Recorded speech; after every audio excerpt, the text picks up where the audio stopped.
All right, guys. So here's my scenario. It's my football scenario. It's me and a couple of friends. We're planning a trip from Minnesota, St. Paul, Minnesota, to Dallas. Our midpoint stop is going to be Lee's Summit, Kansas. That's going to be about 2 hours and 21 minutes, 358 miles, nautical miles. And anyway, yep, we are planning a trip from Minneapolis, Minnesota, to Dallas. I'm going to choose St. Paul and airport. And yep, we're going to go watch the Vikings play the Dallas Cowboys. And one of our friends that's coming along with us, he's going to be very apprehensive. He's going to be, he's afraid of flying, so that could be an issue. So, and then of course we have another friend that's coming along, and he is inquisitive. He wants to know everything about the aircraft. Yeah, he's going to constantly ask me all sorts of questions. And how's this work? How's that work? He likes to touch things. And so, with one passenger needing reassurance and the other always asking about the airplane, I have to figure that I really know my stuff. So. I'm going to discuss with my friends concepts of single pilot resource management to ensure them that everything's going to be under control and be sure that we demonstrate a working knowledge of the multi-engine airplane and systems and emergency procedures. In addition, we're going to discuss several alternatives for handling the emergencies, and we're going to decide which one's best and explain why we think it's the best solution. And we're also going to review our checklist or the checklist below and accomplish all of our required tasks. All right, for the aircraft of choice, we're going to choose the Duchess BE-76. The exterior height is going to be 9 foot 6 inches. Wingspan is going to be 38 feet and 0 inches. And then our length of their aircraft is going to be 29 feet and 1 inch. Occupancy is going to be able to carry the crew of one, myself, along with 3 other passengers. So then we'll have operating weights. Takeoff weight is going to be 3,900 pounds. And then operating weight is going to be 3,500 pounds. And then the empty weight is 2,446 pounds. BE-76, the 76 stands for 76 inches of propeller.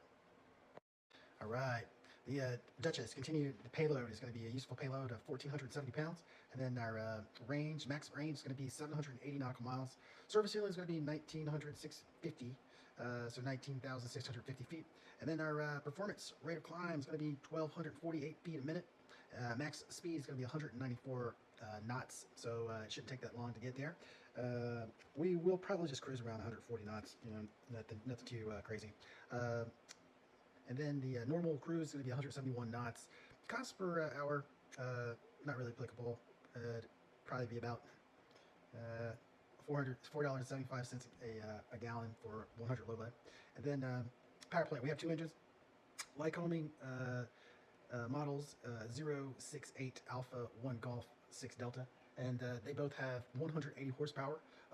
With one engine inoperative, we can push about 140 horsepower VMC, and that's going to be at 85 knots. So yeah, we can still if we needed to take precaution necessary to land the aircraft with one engine, it should be able to handle most of that output. So especially with 3 passengers, myself 200 pounds, then friends, one's 200 pounds, and then the other guy he's 180 pounds. So we should be able to get some good performance out of our engine. You fly from St. Paul, Minnesota, to Kansas, and that's going to be Lee's Summit, Kansas. I know that place because my parents used to live there, and that's going to be about a 358 nautical mile flight. Probably going to get it to a cruising altitude of we'll probably level off at around, since we're not pressurized around and we don't have a spare oxygen mask, we'll probably stop at around 8,500. And then as far as our next route, after we fuel up, we're definitely going to stop in Lee's Summit, get out, grab something to eat, something to drink, use the restroom, stretch our legs, jump back into the aircraft, refuel. The range on the aircraft is, in particular, it's 780 miles an hour, and so the entire flight is going to be 758 nautical miles. So we're going to stop in Lee's Summit, fuel up, get out, rest, and then get back into the aircraft, and we're going to have a remaining 400 miles to go. So we should be pretty good after we fuel up and top off.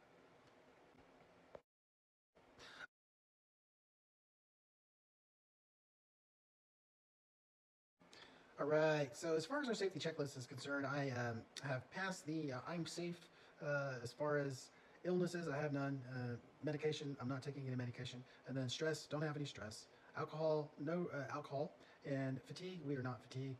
emotionally stable, definitely emotionally stable for the flight.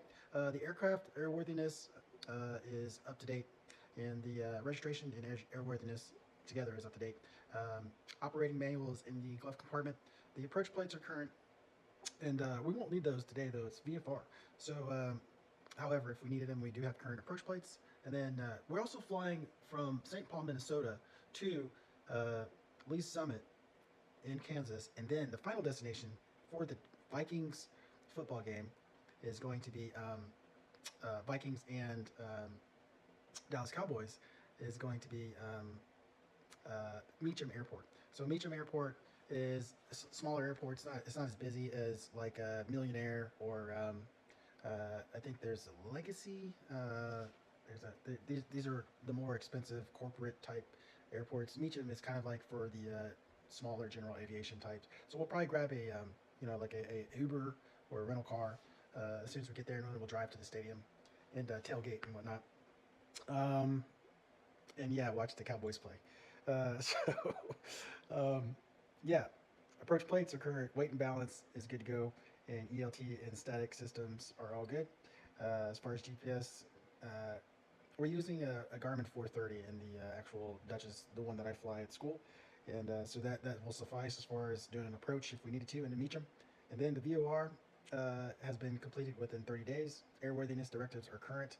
And then my medical is current, and my flight status is current. So 3 takeoffs and landings within 90 days, and of course all your 6 approaches and holds and all that good stuff. All right. So again, safety continued. I've passed my AM safe. The aircraft is a a beach craft, 7.6 Duchess, and the visibility again is beautiful. It's 10 statute miles, and in St. Paul, Minnesota, and also in um, Kansas, Lee Summit, Kansas, as well as Dallas. So we are making this flight. And so there's no external pressures other than just the reality that these two guys are complete opposites. One is a little bit apprehensive, and the other one is too inquisitive. So I will have to definitely get a hold on that. All right.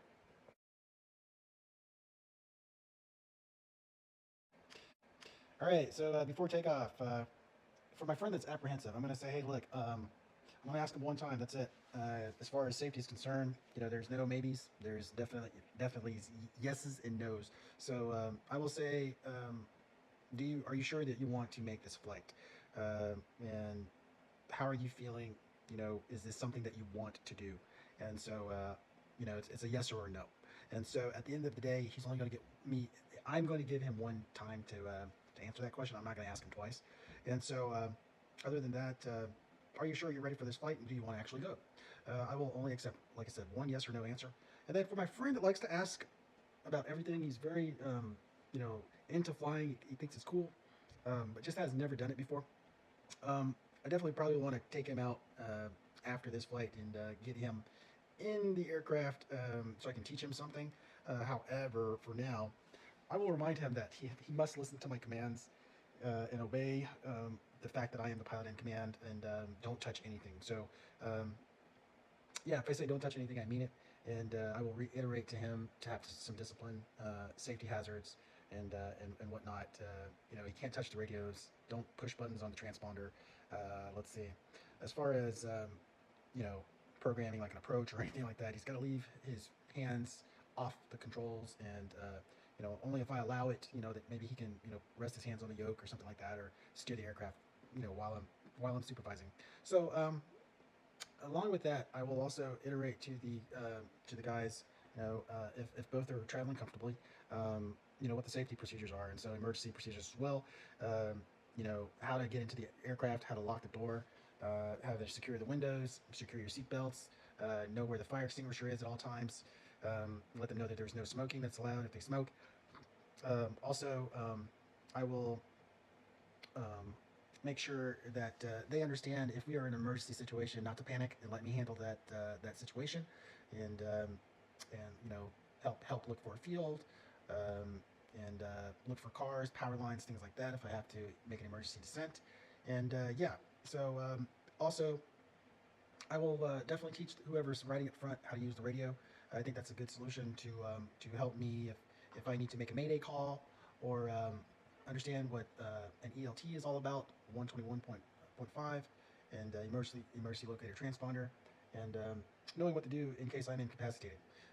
So, those are last resorts that I really kind of don't want to go over, but I have to go over. We're not going to be flying over any water, so I don't need to really teach them too much about flotation devices.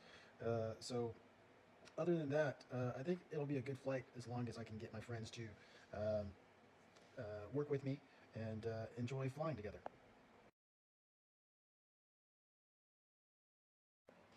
Again, I said I will implement safety precautions, what to do in an event of an emergency. I will explain to them what a sterile cockpit is all about, not to talk, utilize some discipline from climb to cruise altitude.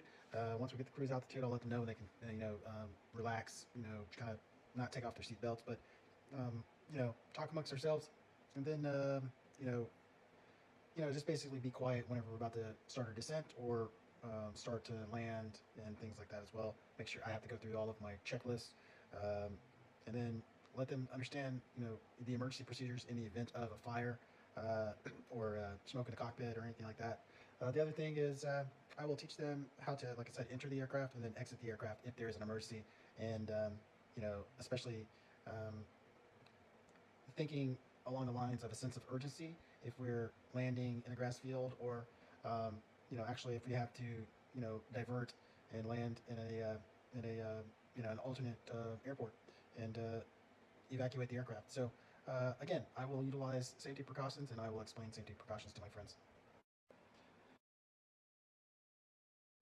VFR is the weather forecast. So at St. Paul, it's VFR, 10 statute miles visibility. It's beautiful. And then at Meacham Airport, it's VFR as well. In the middle, in Kansas, the airport is VFR, 10 statute miles. So the weather is great. We're making this flight, and it's pretty much going to be a VFR day. All right, our references are U.S. Department of Transportation Federal Aviation Pilot's Handbook. And then we have SkyVector for all airports, and ForeFlight for weather. So other than that, I hope you guys enjoyed it, and I get to go watch the Cowboys lose. All right, peace out.